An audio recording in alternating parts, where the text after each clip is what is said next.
только прикинь, поколение, у которого ничего не было, вырастило поколение, у которых все есть. Но они это все ни хрена не ценят. Мне, чтобы понять ценность гитары, нужно было целый год к магазину ходить и глазеть на нее через стекло. Мечтать о ней лежа в темноте.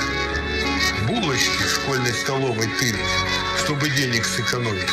А эти с папиной карточки заказывать. Да еще ноют, если курьер на час опоздал. Всю жизнь в жопу им дули, сделали их слабыми. Орать на них нельзя, бить их нельзя, ничего заставлять делать нельзя. Что у них сразу депрессия. А у него не было времени на депрессию. Я себе путь в жизнь ложкой прогрызал.